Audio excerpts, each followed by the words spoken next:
Good afternoon, everyone. Welcome to the webinar this afternoon. So we have a great webinar today, a great lineup of speakers, and Tim Lyons is going to be hosting us today. He's a volunteer in the APM People SIG, so you'll meet him in a moment, and he'll introduce the rest of the panel. Welcome to you, our audience, and also to our three panelists. Today they are, and give us a wave, Jeremy Lazarus, Fiona Campbell, and Robbie Steinhouse. We'll be meeting them in a bit more detail later on. So our panelists are authors and hands-on practitioners on how to use NLP, that's neuro-linguistic programming, as a highly effective set of business tools. Today, we're going to get a flavor as to how we use one of those, what we call the neurological levels model, which, by the way, is sometimes short to logical levels, and we'll look at how we can use it to add some new insights into developing our teams and working in project environments. This webinar, as Sarah suggested, is already in train, and it's a collaboration between the APM Specific Interest Group for People and the Association for NLP, to which our three panelists belong. So that's what today is about. A bit later on, we'll be asking you as a member of our audience to tell us a bit about how your team works and to see if we can draw any conclusions and spot any patterns that might work with this, this model. So let's move into our first session. That's Jeremy Lazarus and myself. Our first guest is Jeremy. He's a master executive coach and works and teaches exclusively and intensively in business, where he uses NLP techniques to bring out the best in his clients' teams.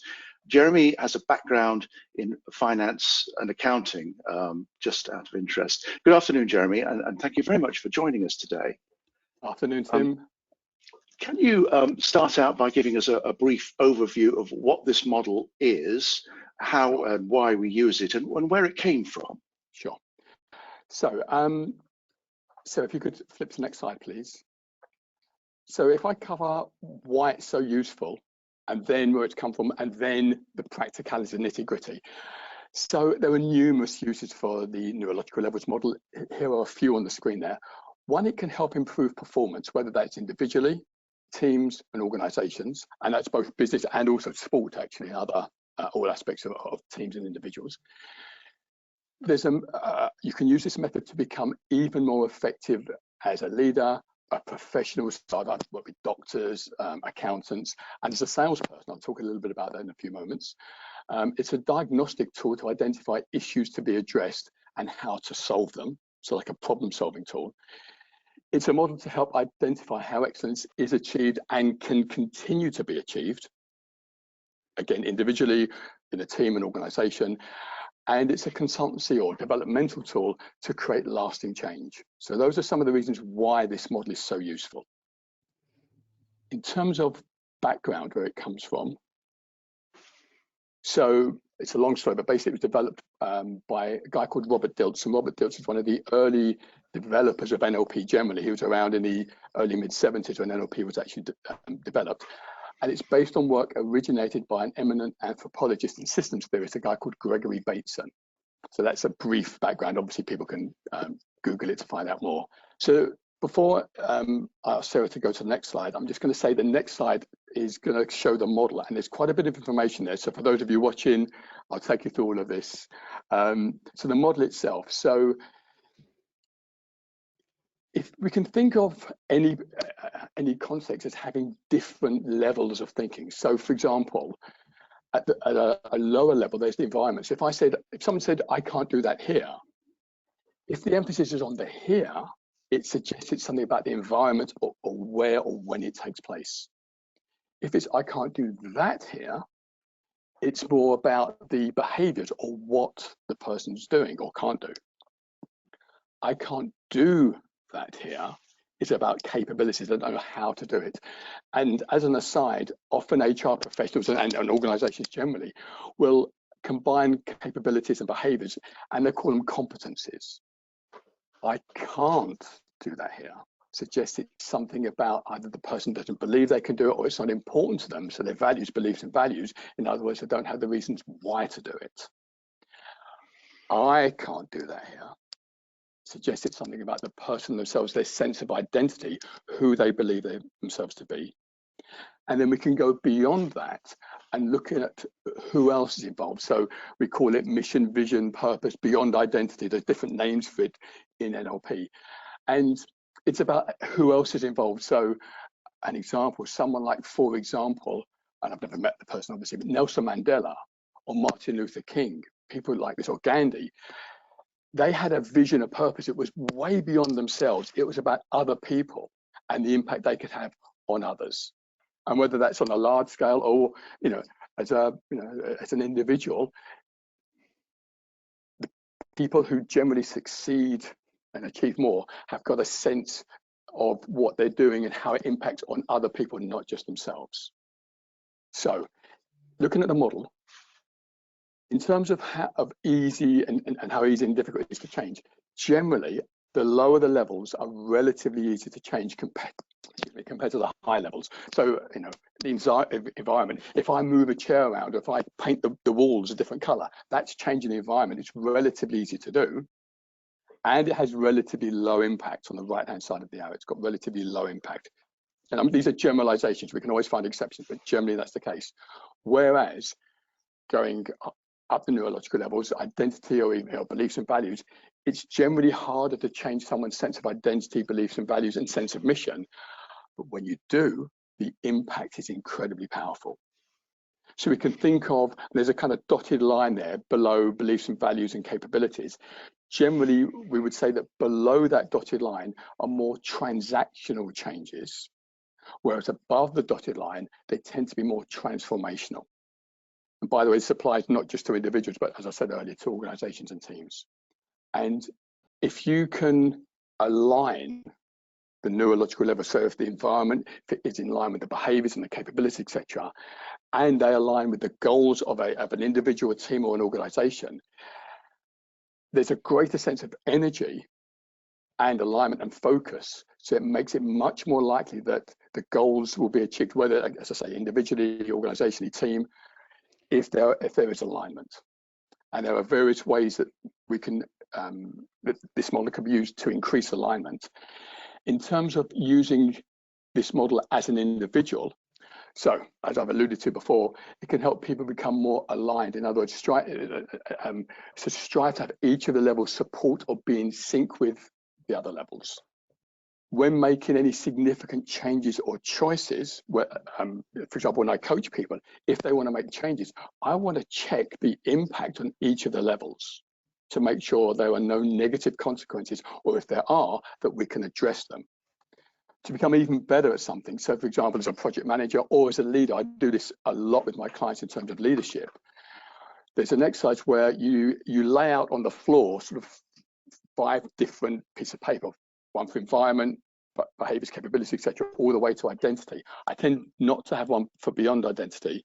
And what you do is you start the person at the environment, and let's say it's leadership. So where are you a leader? And they answer, take them to behaviors. What behaviors you have as a leader? They answer, what capabilities, etc. And then when you start getting to beliefs and values, what do you believe in and what's important to you as a leader? And then who are you as a leader? Normally people are really reflecting about this, because these are not typical questions. And when you take them to beyond identity, so I get them to step beyond, and if subject to the room and the environment, I get them, I'm looking outside there to a window to walk towards the light so that people can look out and think, because when you ask someone who else is impacted by what you do as a leader, and who else, it gets people thinking in ways they wouldn't normally. And I've done this in groups and individuals. I've had a room of people in tears. And that's not always going to happen, but just because they were moved by the insights that the person I was doing it with had, and certainly an individual leader, it helps them get a greater sense of why they do it and who they're connected with. And then you take them back down. So you go, okay, so who are you now as a leader, identity? What's important to you? What do you believe now as a leader, etc., all the way back to environment. And then you step off and have a reflection. So I just want to go through that. It's quite an important model. And generally, when you're doing anything, prioritize the higher levels, because they're more impactful. Jeremy, there aren't any questions yet, but I was going to ask one myself, if that's okay. Sure. Are there any caveats or health warnings that we need to consider, or aspects of ecology, if you like, when we're using this model as individuals? You mentioned that, a room in tears. I'm thinking yes. that. Yeah, no, that's a good point. So this is a personal development course where people were very open, and this wasn't the first thing I did. This was later on in a course, and people were connected to each other, and they realised the journey that particular person had been on, the person I was demonstrating this with. I think when I work with individuals who haven't come across this, I did this, for example, with the first session I had with someone who was promoted to an associate director role in the NHS, in HR, and he wanted to become an even better leader. And I said, look, I'm going to ask some questions. Are you willing to go and explore? And he was totally okay with that. So I would always explain what we're going to be doing so that people have the option, if you like, to actually, I don't want to go there. And I'll always say to people, only go as far as you want to go in this exercise. Okay, thank you. At this point, we've been asking if there are any questions for Jeremy on how this model works, then please use the Mentimeter QR code. We could pop it on the screen. I think, Sarah, you've got the magic button there, just to pop that QR code on the screen now. And so you can either use the code, the QR code, or the URL code there, and the number code to ask a question if you have any. In the meantime, Jeremy, just to sort of tail off this particular session, could you give us a brief example of where you've used the logical levels model in a transformative way, okay, to help one of your clients, very briefly? Okay. So, for example, I was the HR director I mentioned. He was relatively young at the time, new into the role, and he was a little bit nervous about stepping up to, someone who's relatively young. But when he realised that when we got to the beyond identity level, that when he realised he was actually serving not just his colleagues at work, but all their patients and all the future patients and their families and the impact, he realised it wasn't about him, it was about other people. So any reservations he may have had about himself, and whether, imposter syndrome, for example, in inverted commas, he realised to put that to one side and focus on the people he was serving. And if there were gaps in his capabilities, this comes back to alignment. If by some chance there are any gaps in his capabilities, to go on whatever training courses, have some more coaching or whatever it may have been, so that he could fill the gaps, so that he could walk his talk and really make the difference he wanted to make. Okay, we've got a couple of questions coming in already. I'm going to hold a couple of them because they're more relevant, I think, to the next session, if that's okay, Jeremy. Sure. One question for you, though: do you adapt the model depending on different personality types? And that's got to be a real quick answer, I think. Generally, no. But what I will do is I'll ask the person. I maybe give them the 5 bits of paper and I say, okay, you organize them any way you want. And we don't necessarily have to go in a straight line. So for some people, they may want to go for the environment and then go on to values and then go back to behaviors. So we can be flexible from that point of view. Okay, that's great. Jeremy, thank you. For now, we're going to move to another of our panelists, and I'll bring in here our second guest, Fiona Campbell. Welcome, Fiona. Fiona is a professional growth coach and has taught thousands of people in business to use NLP skills for improving their leadership, communication, coaching skills. She is a founder of the NLP Business Circle online club and comes from a sales background. So Fiona, thanks for giving us your time today. I wanted to ask, this session really is about how to deploy this model in a team or organization environment. So let me just say, Jeremy's just described very, very succinctly how the model works and at the level of the individual, but how can we apply this when people are working in a team? Okay, before answering your question, just to clarify what NLP is. NLP stands for Neuro-Linguistic Programming, because there may be some people who are joining today who don't really know about NLP. And it's all about how the language impacts on your behavior.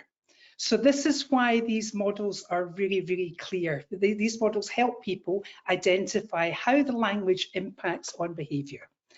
So in answer to your question about when we're working with teams, when we're really working with teams, this for me brings the human element into the neurological levels, brings the human element into teams, and you can get much more deeper with people. You can get much more connected and engaged with the people you're leading in a team by using this model.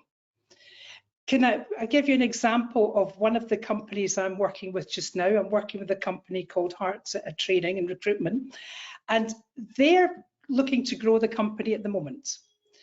When we looked at this model and looked at the identity of the company and the identity of the teams within the company, they were all identifying as customer service professionals. It's a long-established company. The company's been very successful for 20 years. And as they were recruiting people into the company, it was all about the values, were all about fun, they were all about family, they were all about service and looking after customers. But that identity did not fit with a growing company where the identity was more, rather than customer service, more into sales. So we then had to look through the model to look at, okay, so what does it take to start changing the company's identity into a more sales focused rather than a customer service focused? And when we did this, we looked at what's the higher purpose? What's the mission? What do we really do? What do you do in your job? And we would get lots of people answering when they were talking about customer service, well, our purpose is to look after our customers. But when we went above that, people were recognizing, actually, no, it's not. We help change people's lives. We get people new jobs. We can help people into new careers. We can help companies that are struggling recruit the right people to help that company grow. So that was where that really worked at the top there. And are all, in looking at the model which is on our screens now, Yes. are all of these or only some of them really relevant or more relevant at an organizational level? As an organisation, I still think they all have to be relevant, because you need to have the environment, the place that you do things, the things people need, and the people involved. We have to look, when we're looking at behaviours, I love the behaviours part, because when we go into capabilities, we're talking about skills. But what sometimes gets forgotten, especially in projects, is, does someone want to do the project? What's their attitude towards the work they're being asked to do?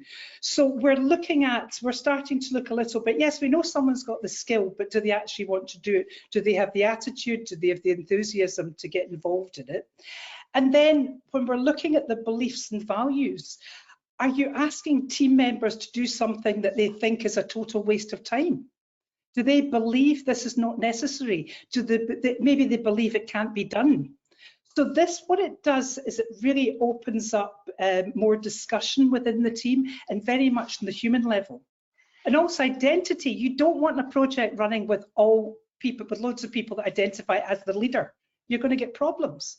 Or if you have no one that identifies as a leader, again, you're going to get problems.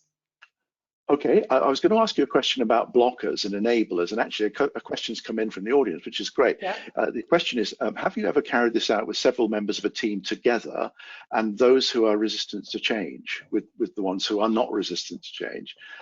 Were there any improvements when you have people who are against and people for? Many times. This is one of the models I use when we're working with change management, because especially when we start talking about the behaviours, and then what drives the behaviours are people's beliefs and values. And bringing in, with a team, this model allows you to explore the different ways that people are approaching their perspective.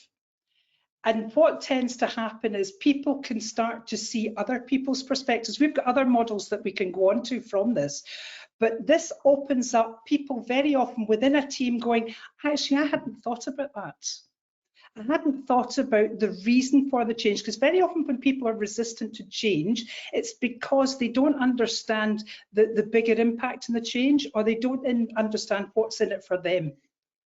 Once you use this model, it tends to open up lots of dialogue and helps people maybe see, especially when we start to go on to the example I had with this company I'm working with presently, when they started realizing, actually, yes, we've got to look, we don't want to change from a customer service into a sales, but we understand now the reason if we don't do that, we're not going to grow.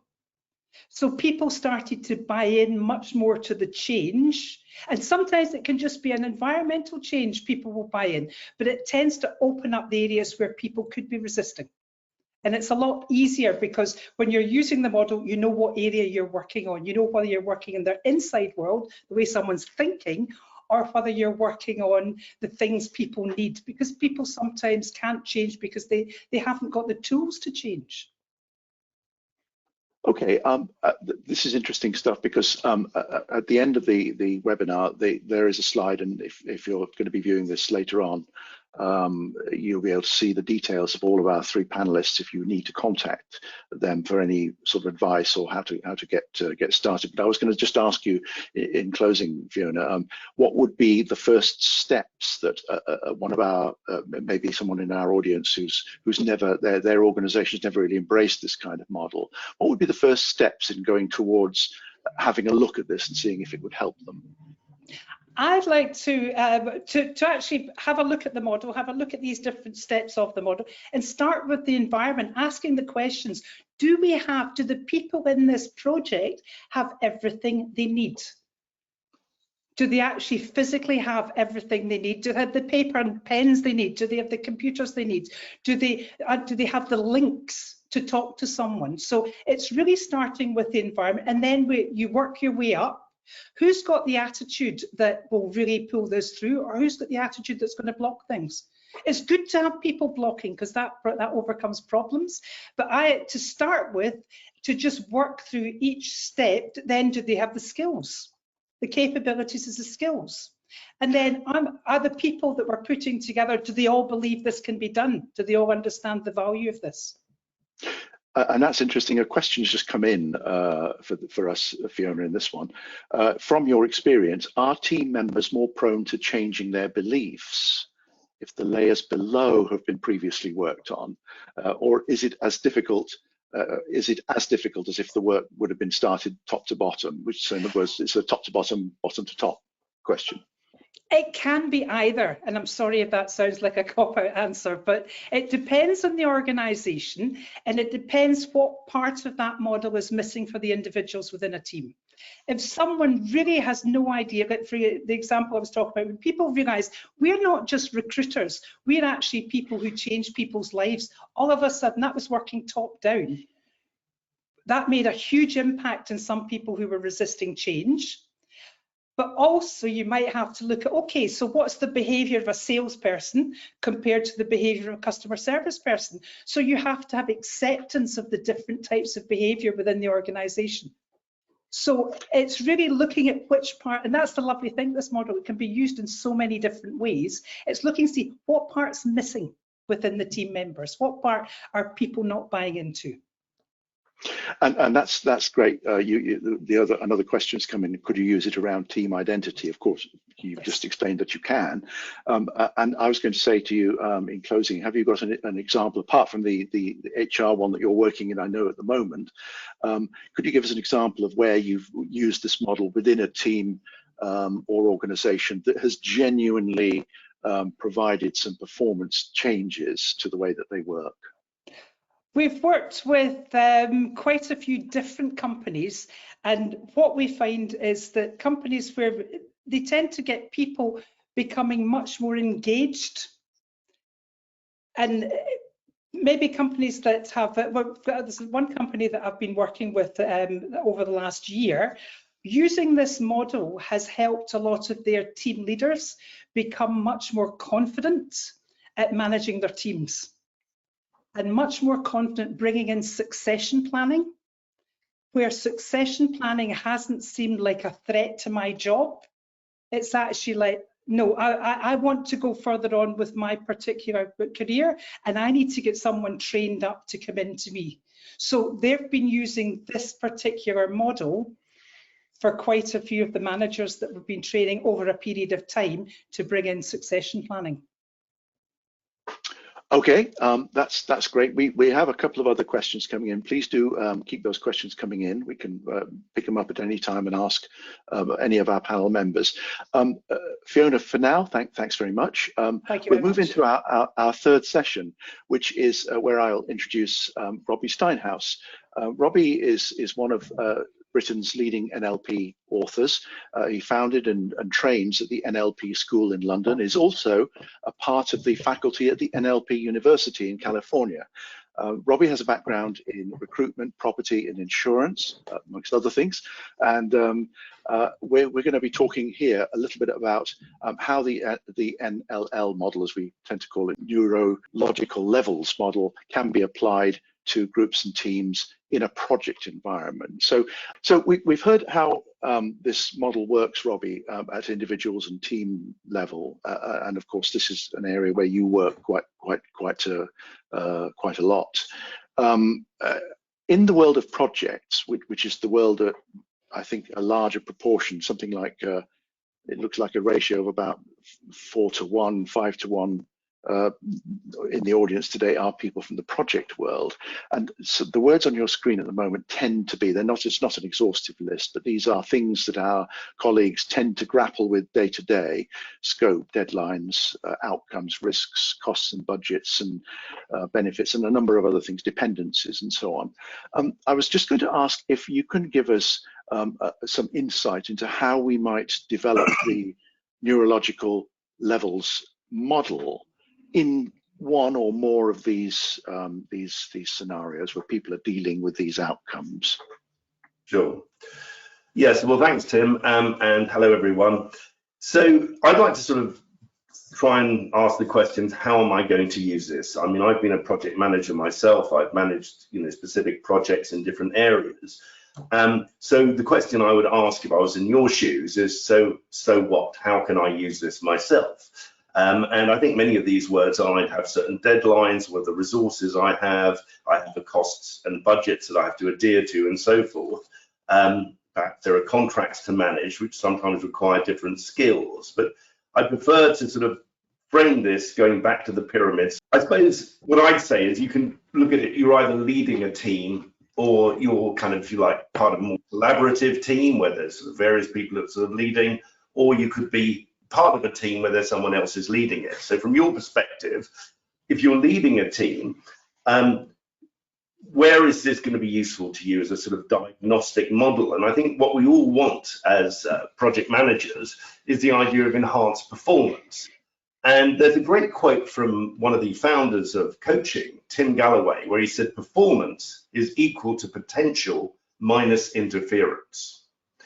And I'll just repeat that because I think it's very useful. Performance, which I would apply to a team, is equal to potential minus interference. So if you have a group of people working on a project, what is the thing that is interfering? And then you can use this model as a diagnostic.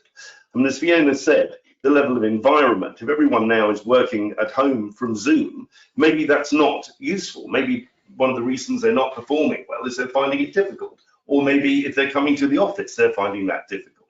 So changing the environment can obviously improve performance. Behaviours, what people do. Now, I would say as a manager, there's also something around when I'm managing people, I'd say that there's what Robert Dilks has called, the founder of this model, a small C coach, is you're helping people rehearse their behaviours so they get better at them. Rather than at the level of capability, you're teaching them something, telling them what to do. So I think we all know as managers, or if not, certainly would be a good tip, is when you spend about 40% more time with people who are working for you, encouraging them to do it themselves, you get a much better performance over a period of time rather than if you were trying to control the whole thing yourself. Beliefs and values are another interesting one. So as a diagnostic, why is my team, what is stopping my team from performing? I think Fiona and Jeremy made some useful points here. One of them can be around values. I wanted to give a distinction between a belief and a value. It's my own definition. I'd say a belief is a rule that honors or violates a value. So for example, if I like something like efficiency, if somebody does something which I believe improves efficiency, that's a belief, whatever that might be, that you need to do such and such a thing to be more efficient. Or if you don't do that thing, then you're less efficient. But the interesting thing is that the value is efficiency, if you like, but the belief is my ideas, which may or may not be true about what brings about that value. So I just wanted to make that distinction. Now, this point that Fiona raised, which I think is really the kind of essence of this, is trying to find out what the values are of a team. Now, oftentimes there are people who are kind of, let's say, more gently orientated, and they like to do things in a more kind of collegiate, collaborative way. And then there are other people who are sometimes more domineering and dogmatic and want to do things in a more forceful way. I'm not saying that one is right or one is wrong. It is just a sort of different type of energy. Sometimes you need, as a project manager, to be assertive and get things done. But other times you need to listen and be empathetic. And I think this is one of the really interesting things, is what are your own beliefs? Because if you want to get that performance, my personal belief is it depends on the context. For some people, they might need a little bit of pushing, while other people might need a little bit of listening. I remember one of my really early jobs, I had sort of been, well, 40 years ago, shows my age.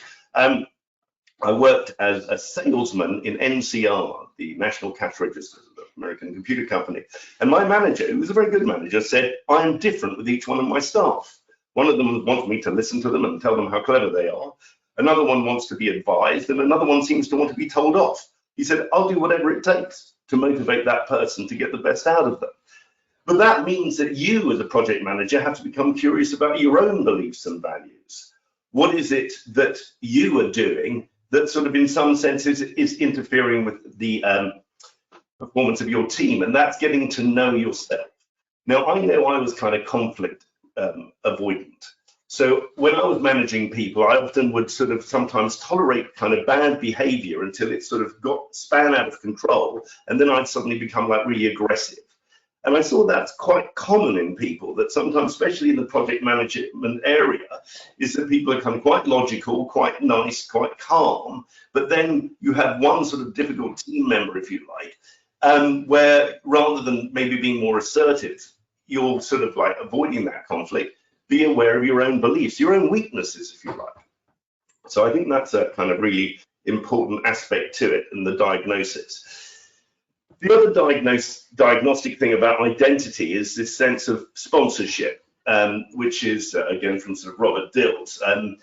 He talks about this idea that when you care for the people who work for you, in terms of who they are rather than what they do, and my gestures are the logical levels there, people really do feel kind of honored. Now, what I mean by that is, I remember once meeting somebody and he said to me, you know, I can do this for you and I can do that for you. He was sort of a salesman. And I said, but who's in your corner? Who's looking after you? And I saw a little tear run down his face, and I gained another coaching client. Not that I'm trying to make them all cry, but I think the point is, so often we know that bad manager, the person who didn't care for who we are. So I also think that's a really useful part of it, the idea of sponsoring. That when you have a sort of manager who's very kind of nuts and bolts on the capabilities and doesn't really talk much about caring, you know, even just a bit of politeness, what did you do this weekend? Creating kind of an atmosphere where you're cared for, again, that can energize a team. Now, the mission, vision, purpose, last sort of thing. I mean, I can be a bit cynical about this. I think, you know, from my age, I remember there were mission statements, and I know a lot of people would complain about them. Suddenly a new CEO would appear in a business and make up some new mission statement, impose all these value statements on people. And they thought, well, we've been here for years. Who are you to suddenly do this? But I think there is also a point, is you can tell the difference in a team that is really motivated with a sense of where they're going and what they're trying to achieve, as against to a team who are cynical and really don't give a damn where they're going. So also, as the sort of project manager, how do you connect in with that material in a way which is really powerful, yet doesn't sort of somehow create a kind of cynical reaction? I think that's especially true in the UK. I don't know if that's more generally true, but certainly in my experience of running teams is, if you start talking about mission and vision in too kind of abstract, ethereal a way, the people tend to dislike it. But if it's not there, and so often I think it can just be, we want to be an excellent team and deliver well. Our mission is to get this project out, you know, with a level of excellence. And maybe that's a sort of last point. I'm babbling on quite a bit. You're doing absolutely fine, Robbie, and it's all, you know, very, very interesting. And actually, you know, we might be able to bring the audience in at this point, because we have a sort of a poll, if you like. So we have 6 questions now, which we'd like to ask the audience. And for each one, we'd like you to answer as honestly as possible, whether in your workplace, how much or little of these 6 questions apply. The responses are completely anonymous. Obviously, we're just looking for I'm going to ask the first question, and so the first question is about your working environment. So how we can map the neurological levels model into your environment starts with that lower level of the environment. Okay, so we're now getting votes coming in, I think. Okay, so the first question is, how conducive is your working environment to you performing at your best? So you can vote with your device. So low is 1. That means you're not in a good environment. You're not able to develop your potential. Whereas 5 would be, my working environment's great. I can really perform well there. So we're getting an average here. I'm going to have to scribble down the average as it comes up, because that's the way we have to do it here. So we're getting an average of about 3.7. Highs, yeah, so 27 people are saying about 4. So the average is about 3.6 out of 5. So that's about 60% or so of people are saying, you know, it's okay, I can manage. Let's move on to the next question, which is concerns how people's behaviors are working within that environment. The next question is, again, a score of 1 for low and high, 5 for high. How well you think people are demonstrating excellence through their behaviors and practices in your workplace. So again, this is really not just yourself, but also people that you work with. How well are people demonstrating excellence through their behaviors, what they're doing, the visible outcomes of their inner thoughts and beliefs and so on. And again, we're getting a slightly lower score there, 3.2, slightly lower score. So people are saying here, and again, it's moving around a little bit here, but generally speaking, it's around a 3 out of 5. So it's a kind of a slightly more than halfway answer as to how people are demonstrating excellence through their behaviors. Let's move on to the third question, which is about how people are using their capabilities. And the question here is, on a scale of 1 to 5, 1 being low, 5 being high, how much support do people receive to develop their skills and capabilities to the required levels? Again, it's about 3, 3.1, I'm saying 2.9, a little lower here. So this is telling us, if anything, that it's down in the noise really in the decimal places. But again, about 60% of people say we're kind of getting the right support to develop our capabilities to the required level, no more than that. That surprises me, but we'll come back to that, that later on. And then again, we've got to be fairly quick with this. Question 4 is about beliefs and values, what Robbie has just been talking about. So a lot of organizations have got defined sets of beliefs or values that we're expected to use to guide our actions. But how much are your own beliefs and values aligned to those that you might have in the organization? That's an interesting question. We're getting a higher score here. We're getting 3.9s, 4s, so a higher proportion of people there saying they're aligned to the beliefs and values, which is nice. And then the next question, we're moving on. So this is a yes/no answer for the next one. So in your organization, in your team, in your workplace, is there an identity that you consider you're part of, or you're told that you belong to? Is there a kind of a name or whatever for the team? Interesting there, 16 saying yes, 38 are saying yes, now 41. So it's a much, much higher proportion of people who are saying yes to the people who are saying no. It's approximately 5 to 1, I would say. So something like, yeah, 5 to 1. So it's pretty clear from this that most people in the audience feel that they're part of some identity in their workplace. And then I suppose the last question we really need to ask is, on a scale of that 1 to 5, so that's the last of these slides, Sarah. On a scale of 1 to 5, how aware are you of the work that you or your team or your organization does and how it impacts on the wider world? So in other words, this is a kind of a how do we fit in thing. And again, very high scoring here, 4.5. So it does look as if there is quite a high score for people feeling that what they do fits into something bigger. So let's pull stumps on the poll now. So thank you very much for your input on that. It's been really quite interesting. So I'll bring in the panel now. Just going through these, that's giving us our kind of score. Only about 60% of them are saying their working environment's really helping them. Any thoughts on that, panel? And I've got thoughts overall on the patterns, but not specifically on the environment. Okay. So look at the scores. It's about the online aspect of it too, because I think that the amount of people who are now working online, some people like it. Obviously, everyone likes avoiding commuting, but whether it actually leads to a kind of cohesive form of teamwork, that communication that happens more spontaneously, obviously not. So I wonder if I'm curious about whether that has had any impact.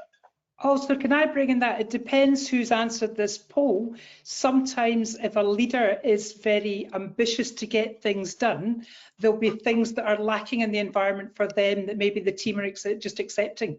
So if you did this poll with your team, you might get a different result when you're actually talking to team members. It does seem low to me. It does seem, I have to say, I mean, it does seem on the low side. Only 60% are saying, you know, I'm a fish in water here, kind of thing. Mm-hmm.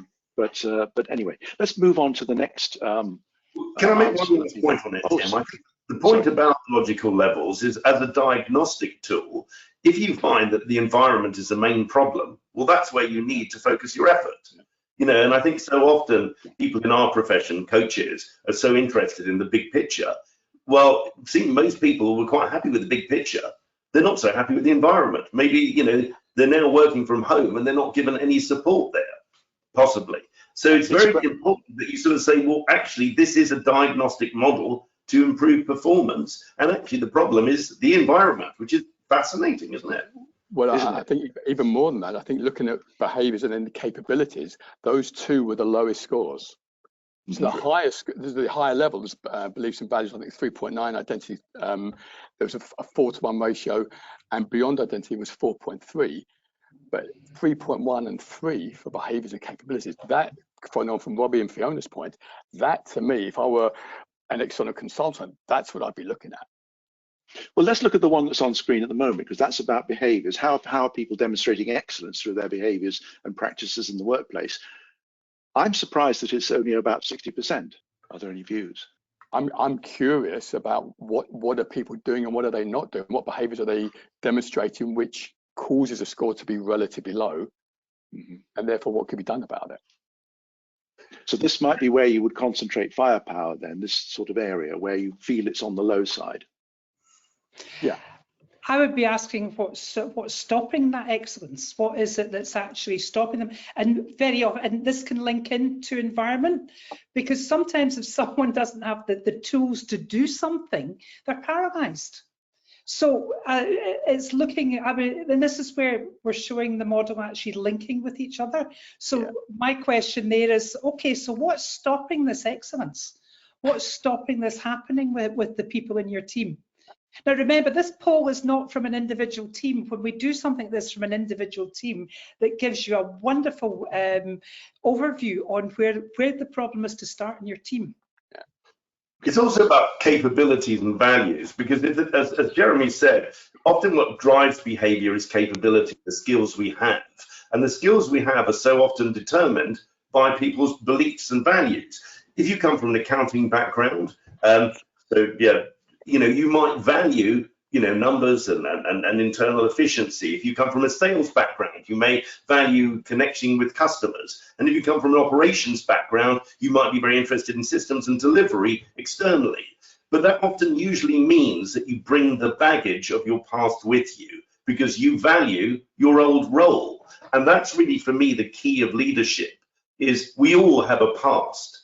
I think it was Oscar Wilde who said that I like a woman with a past and a man with a future, which is a slightly weird comment, but kind of at least amusing. So, but the point being, here, which I think, apart from the joke, is that to me is the essence of really upping your game as a project manager, is realize that you have got these things. I came from a sales background like Fiona, so I love sales, and I sort of thought, although I had a maths degree, I found finance boring, and God did that create problems for me. So, the more you can balance yourself, the more that I think will really feed through into your team. Questions come in from our audience, which says, I think it links to the environment, i.e., are you empowered to make the decision, the red tape, etc.? In other words, the question about, okay, if it's an environment issue, how do I change it? What do I do?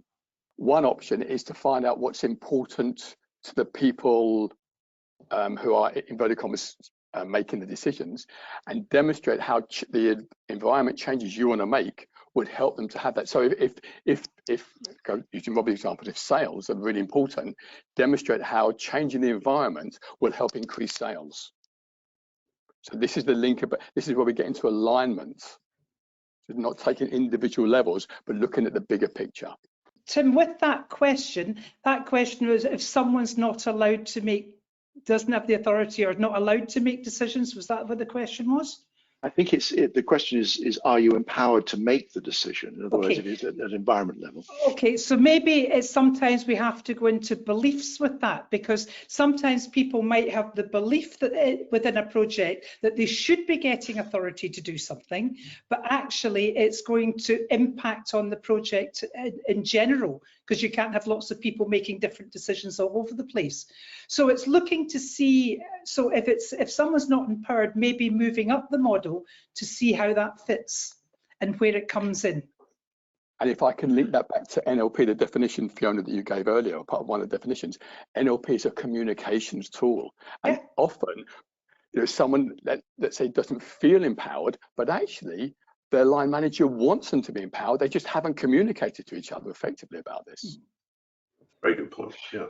Yeah. So a question's come in from one of our audience members. It says, on average, in your experience, how long has it taken to go through this process with teams? And that's getting likes at the moment. So that's an obvious one that people think is good. I mean, there are different ways of doing it. I mean, as I said, my one is, which I was sort of focusing on, was as a project manager, you use a diagnostic, and you don't do it with a team, you do it within your own brain and sort of say, where's the problem here? How do we fix it? But to use it in a team context, there are lots of examples, and I think Jeremy touched on some, or Fiona did too.